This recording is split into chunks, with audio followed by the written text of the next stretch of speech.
చంద్రబాబు నాయుడు గారు ముఖ్యమంత్రి అయిన ఈ 6 నెలల కాలంలో, ఈ 6 నెలల కాలం నుండి కూటమి పార్టీలకు సంబంధించిన నాయకులు, ఎమ్మెల్యేలు ఎంత విశృంఖలమైన దోపిడీకి, ఏ డబ్బు కోసం ఏ దారి పాసిబుల్ అయితే ప్రతి దారిని ఏ విధంగా ఉపయోగించుకుంటున్నారో కళ్ళ ముందు ప్రతిదీ సాక్ష్యంగానే కనిపిస్తూ ఉంది. అంతేందుకు సాక్షాత్తు ముఖ్యమంత్రి గారే ఎన్నిసార్లు బహిరంగంగా సీరియస్ వార్నింగ్ ఇచ్చారు.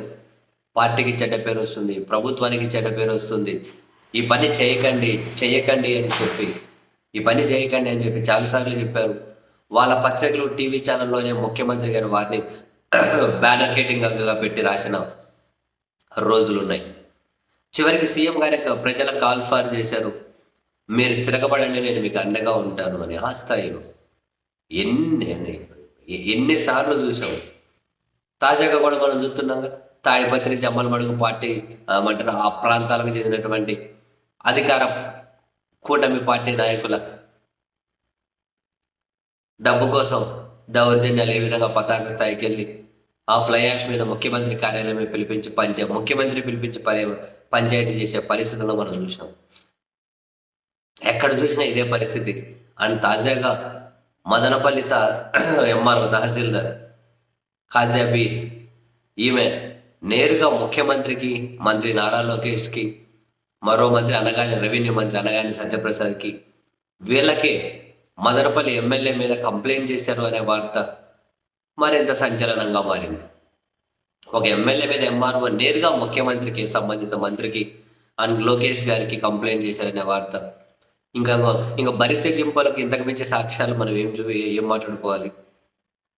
మదనపల్లి తహసీల్దార్ కాజాబీ అట నేరుగా సీఎంకి కంప్లైంట్ చేశారట. అందులో ముఖ్య అంశాలు ఏమట అంటే కీలకమైన పాయింట్లు ఏంటి, నెలకు 30 లక్షల రూపాయలు నాకు ఖచ్చితంగా ఇవ్వాలి అని చెప్పి టార్గెట్ పెట్టారట ఎంఆర్ఓకి. నేను ఎక్కడి నుంచి తెచ్చి ఇవ్వాలి, నేను అక్రమాలు చేయలేను అంటున్నారు. నెలకు 30 లక్షలు టార్గెట్ పెట్టారట నాకు ఇవ్వాలి అని చెప్పి. నేను అక్రమాలు చేయలేను, అవినీతి చేయలేను, ఎక్కడి నుంచి తెచ్చి ఇవ్వాలి అంటుంది. నేరుగా ముఖ్యమంత్రికి కంప్లైంట్ అట. అంతేకాదు, ఎమ్మెల్యే చెప్పిన ప్రతి పని చేయాలంటున్నారు, అవి నిబంధనలకు విరుద్ధంగా ఉన్నాయి అని.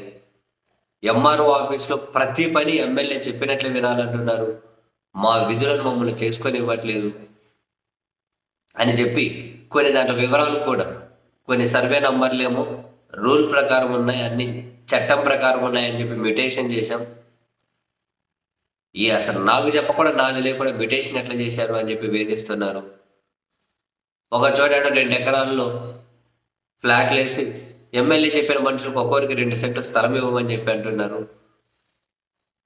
ఆ పని నిబంధనలకు విరుద్ధం, నిబంధనలు అంగీకరించవు 2 సెంట్లు స్థలం ఇవ్వడానికి, అయినా వేధిస్తున్నారు, నేనేం చేయాలి అని చెప్పి.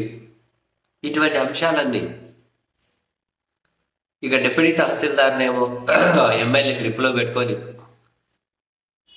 ఇక్కడికి సంబంధించిన ఏ ఫైలు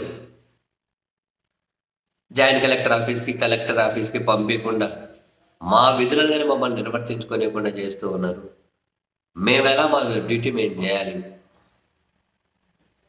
నెలకు 30 లక్షలు ఎక్కడి నుంచి తెచ్చి కట్టాలి, ఆయన చెప్పిన పనులన్నీ చేసి నేను ఎక్కడ ఇరుక్కోవాలి అని చెప్పి ఒక ఎంఆర్ఓ నేరుగా ముఖ్యమంత్రిగా కంప్లైంట్ చేయడం ప్రస్తుత పరిస్థితి ఎలా ఉందో తీటతెల్లం చేస్తుందేమో. ఏంటి చూడండి, ఎక్కడ చూసినా ఇదే పరిస్థితి. కొందరు బయటపడుతున్నారు, పడలే, కొందరు నానా కష్టాలు పడుతూ ఉన్నారు.